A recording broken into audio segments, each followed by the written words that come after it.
statement. Well, ako nagpunta dito para ipaliwanag yung mga reforma sa kalusugan sa ating bansa. Madaming krisis na nangyayari, no? Krisis sa langis, sa trabaho, sa inflation. And actually, in the past 2.5 years na nandito ako as Secretary of Health, marami tayong reformang naipatupad na ngayon ay sumasalo sa ating mga kababayan. Unang-una dyan, kahapon, araw ng Kagitingan, nagpunta ako doon sa Bataan. At the same time, nag-offer kami kay President to inaugurate the first PET CT scan. Ito yung positron emission scan na tinatawag for cancer.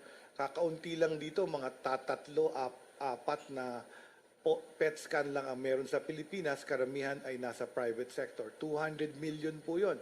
And ito ang first doon sa Region 3 and Northern Luzon, outside Metro Manila, na PET scan na una sa mga equipment doon sa cancer center ng Bataan General Hospital, isang DOH hospital sa Region 3. So, Yung PET scan yung nakikita. Para sa cancer. Yung buong katawan ng tao, makikita kung meron mga metastasis or kalat ng cancer. So kung under treatment ka for cancer, number 2 killer na po natin ang cancer. So ang daming humahanap sa akin nito kasi ito ay mahal sa private. So ma-offer namin to ng zero balance sa ating mga ward patient at kung gusto naman magbayad, yung nasa pay, mas mura itong option kesa sa private. Ang tawag natin dito, Senator Lina, ito yung tinatawag na public sector comparator. mukhang mga 100,000 yata yun. 80 to 100,000 80 sa to private. 100,000. Ang isang whole body kasi yun eh. Ang isang scan. Isang scan. So makikita na doon, may ibibigay sa yung mga nucleotides and it will go to the cancer cells. So it will light up dun sa So images. malaking tulong ito sa ating mga kababayan. Yes. But first time ito na ginawa ng gobyerno. Well, meron na tayo sa PGH. Sa PGH. PGH meron, pero ang PGH is not a DOH hospital. UP yan. Tapos meron na rin ang Vicente Soto, pero wala pang license. So nauna yung magka-lisensya itong sa Bataan. So, Sa Bataan. Mag-ooperate na Anong siya. ospital yun? Bataan General Hospital. This is the DOH hospital in the province of Bataan. Regional hospital ito. Regional. This is a DOH Regional Medical Center. Okay, go ahead. So, aside from that, the day before, nagkaroon kami ng malaking pagpupulong sa BGC. Ito yung aming health promotion. Maraming hindi nakakaintindi ng health promotion. Masyado kasi tayo nakatutok, for the many years, nakatutok tayo sa illness. Paggagamot ng dialysis, ng heart attack, ng stroke, magastos yon. The best way to do health is what we call an ounce of prevention is better than a pound of cure. So nagkampanya kami, pinulong namin 100 private organizations at prinesenta namin yung programa ng DOH na hindi lang to all about zero balance and mga ganito. So sila, pipirma sila doon sa pa-partner sila, kapareho ng NGO nila. Like what you did in the first 1,000 days. Yeah. Kinuha ko rin ng private sector to help me. Kasi kung DOH lang, di kakayanin, 114 million na tayo eh. So to get people healthy, we need people to exercise. This morning, papunta ako dito. Yun exactly ang nabasa ko. The Philippines is number 1 in the countries in Southeast Asia that do not exercise. Guilty po, kasama ko. Ba't ako nagtatawanan dito? Number 2, Malaysia. Pero number 1 tayo, 47% of Filipinos do not exercise. Kaya mas malaking diabetes. Exactly. Sa Our Philippines. most expensive cost in medicine is dialysis. Na dahil sa kidney failure, na dahil sa dialysis. Pero kung tayo, kahit kumain tayo ng maraming kanin, kung nag-exercise tayo, wala tayo. Kaya nung araw, walang diabetes kasi magsasaka lahat eh.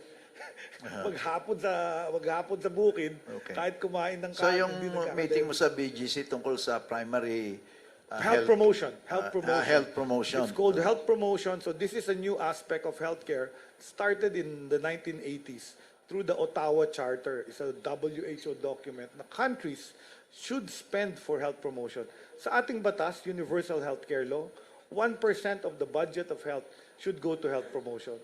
Pero every year, yung mga legislator, hindi yata naintindihan, kinakaltasan at nilalagay sa ayuda sa MAIP. Exactly, ano yung mga program under health promotion na itinutulak ng Department of Health? So number one, pushing for vaccinations, diet, exercise, lifestyle, healthy lifestyle.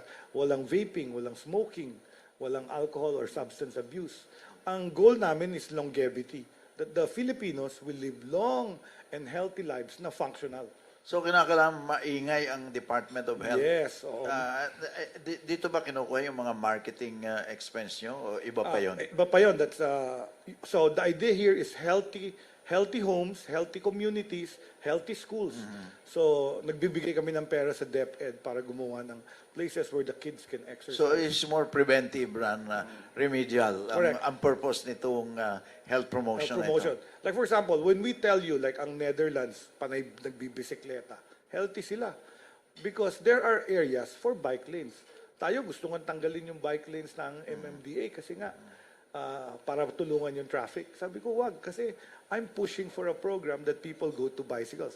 Eh ngayon, mataas ang crudo, ang diesel. O de, parang practical na naman yata. Balik tayo sa bisikleta. Parang yung sa COVID-19. Dumami nagbibisikleta. I think that will increase our health also. Kasi biking, matipid na, good for the environment, wala kang fuel, carbon dioxide, healthy pa sa heart. So message nyo, alagaan ang katawan para hindi magkasakit. Correct. And local chief executives and legislators should make the communities conducive to a healthy lifestyle. So for healthy na naglalakad, nagbabike, may mga park for exercise, open air.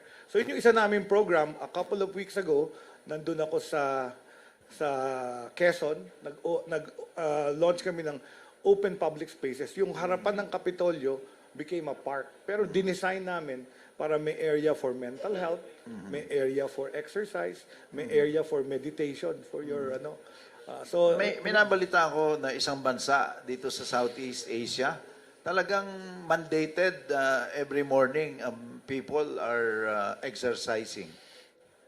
Singapore think is in the one. one time, Singapore, meron silang tracker sa health promotion nila. Binibigyan nila yung citizens nila yung, alam niyo yung mga digital tracker.